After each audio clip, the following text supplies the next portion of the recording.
but due to circumstances beyond my control, there were things I had to deal with. So please accept my apologies.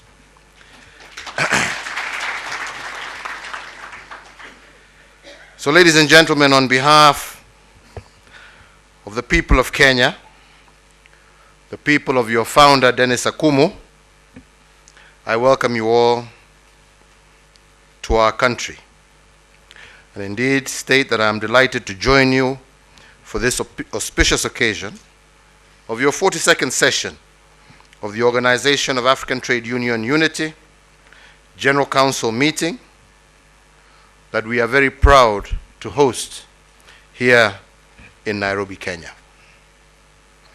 Indeed, I've been informed that we have very good attendance drawn from this organization's 73 affiliates representing all 54 African countries.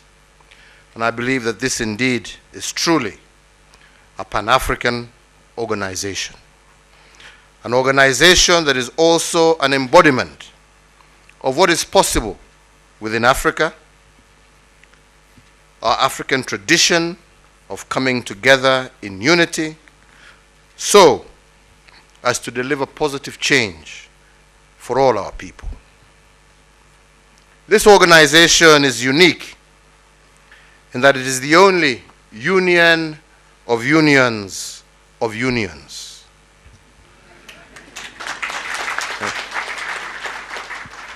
The only one of its kind in Africa.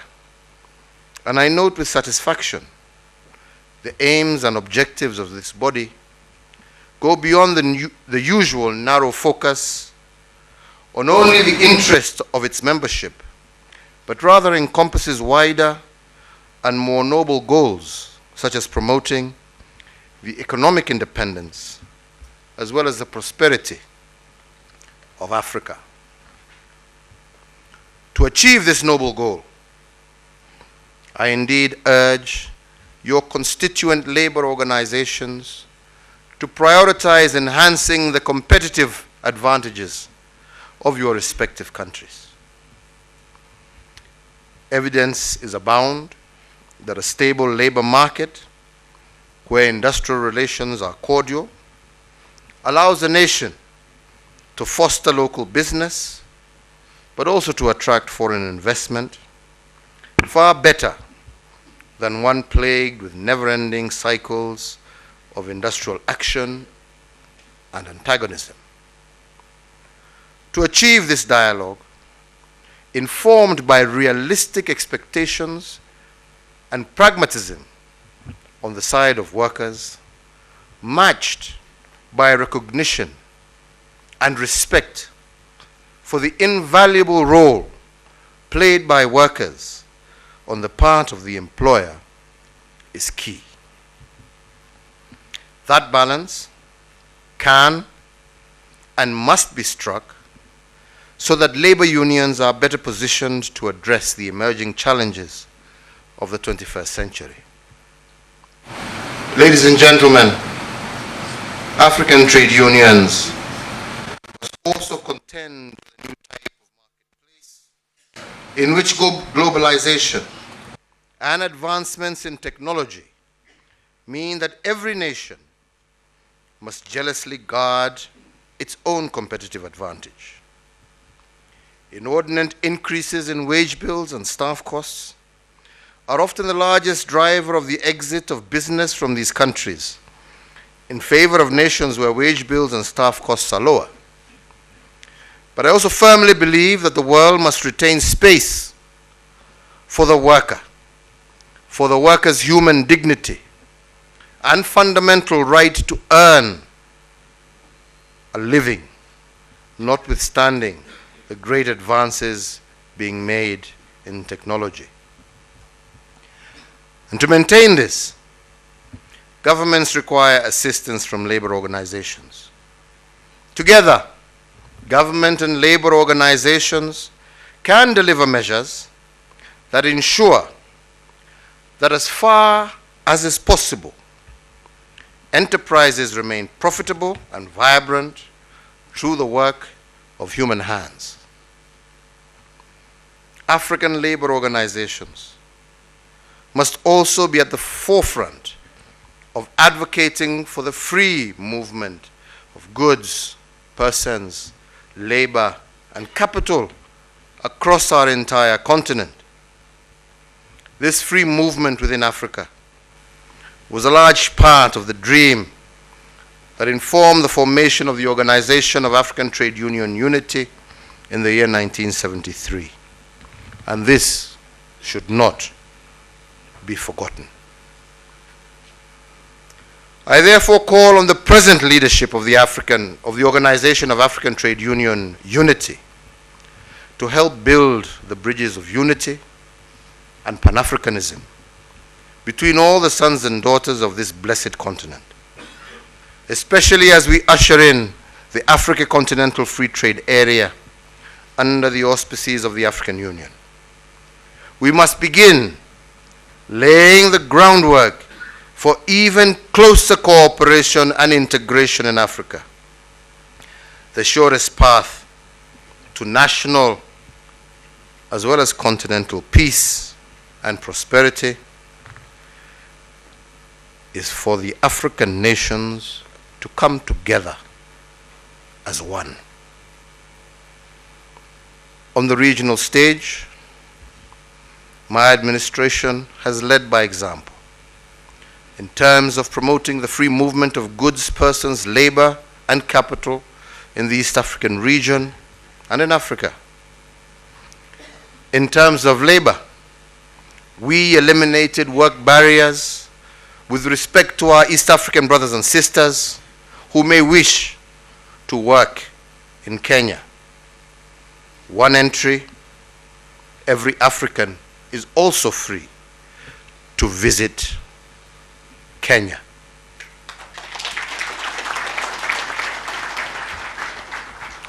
Ladies and gentlemen, the people of Kenya understand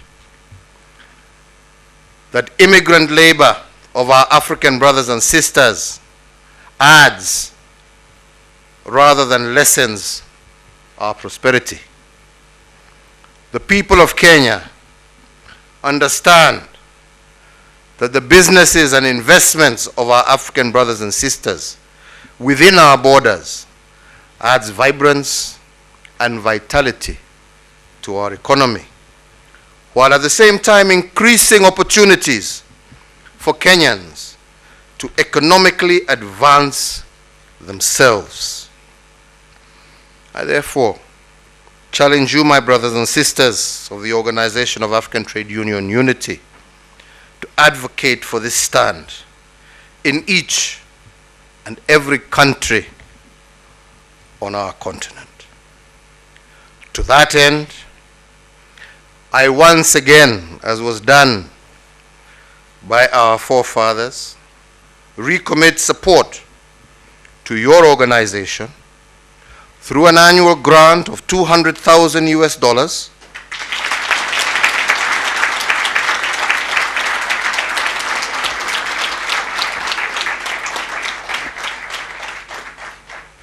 to advance this great agenda. Finally, let me conclude by thanking the organizers of this event, led by the President of the African Trade Union Unity, our very own Francis Atwoli, for all your hard work together with your teams and efforts towards making this a successful event. And to you delegates, I wish you very, very productive deliberations that will strengthen your organization, that will strengthen your respective country organizations, and that will strengthen and give prosperity to your respective nations. I hope you also take time to enjoy your time in Nairobi, to tour our city, and I can promise you that you have no better guide than the man sitting on top of the table. And we do hope that you will indeed enjoy your days in Nairobi, and we look forward to welcoming you once again in the future. Nairobi and Kenya is your home.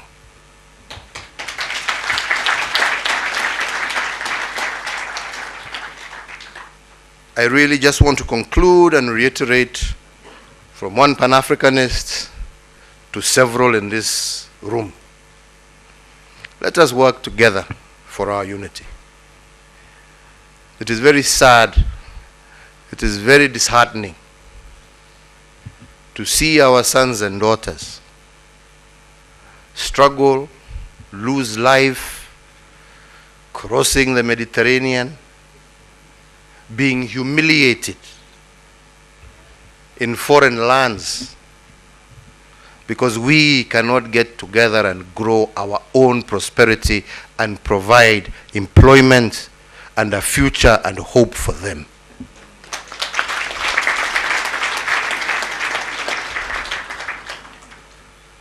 I truly believe that Kenya does not have the answer, but I do believe that together with our African brothers and sisters, we can find the answer and the solutions if we come together. We are not each other's enemy. We must learn that our solidarity, our collaboration is our prosperity and is our future. And that starts first and foremost with the African